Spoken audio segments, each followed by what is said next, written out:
Je lis du livre de Matthieu chapitre 3, au verset 11, ce qui suit. Moi, je vous baptise d'eau pour vous amener à la repentance. Mais celui qui vient après moi est plus puissant que moi, et je ne suis pas digne de porter ses souliers. Lui, il vous baptisera du Saint-Esprit. Prions. Notre Seigneur et notre Dieu,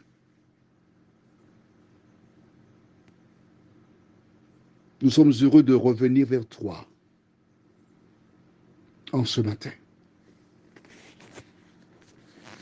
pour découvrir celui que Jean-Baptiste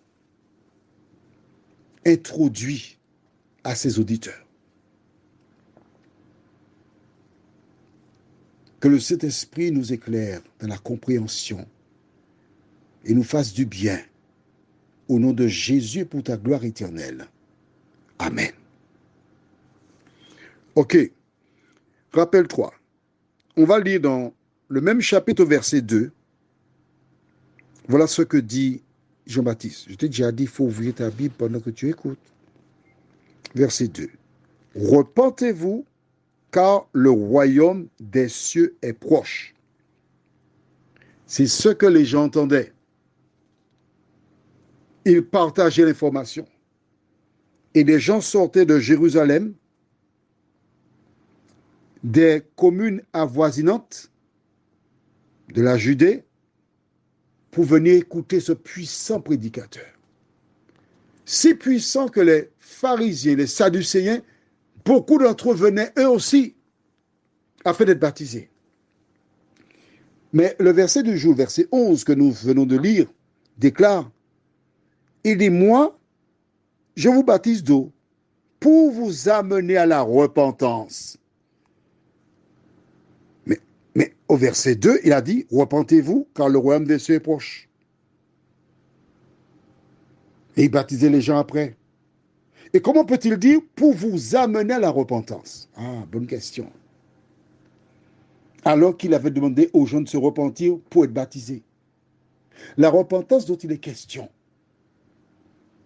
c'est une repentance qui donne accès vers le salut, la vie éternelle. Les personnes qui se baptisaient devaient se repentir avant, pas après. Mais non. Ce serait laver ses mains, ensuite les essuyer par terre. Parce que le baptême, c'est un engagement pour commencer une relation avec Dieu, une différence entre l'ancienne vie et la nouvelle vie. Mais il continue en disant,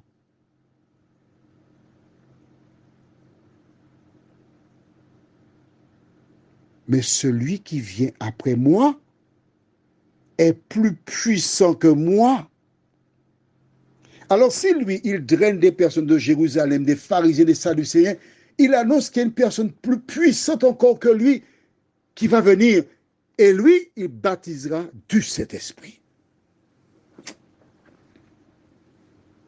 Les gens en parlent. Et ils ont hâte de découvrir cette personne qui va venir, qui est plus puissante que Jean-Baptiste, qui draine déjà beaucoup de personnes, et qui lui baptisera du Saint-Esprit. De qui s'agit-il? Tu sais déjà, n'est-ce pas? Aujourd'hui, parce que l'histoire nous montre qu'il s'agit de Jésus, qu'il baptise du Saint-Esprit. Prions. Notre Seigneur et notre Dieu. Nous sommes heureux de voir comment la prophétie annoncée se réalise à la lettre, conformément à la parole. Merci Seigneur de te tenir à nos côtés. Merci de nous soutenir, de nous garder, de nous vivifier, de nous entourer de tes bras d'amour. Merci Seigneur parce qu'en toi nous avons toutes choses. Que le Saint-Esprit nous dirige et que jour après jour, nous puissions vivre pour toi et en toi. Assiste-nous comme personne d'autre ne peut le faire. Et qu'au grand matin, quand tu paraîtras, nous puissions faire partie des rachetés, nous t'en prions. Au nom de Jésus et pour ta gloire éternelle. Amen. Je te souhaite une bonne journée.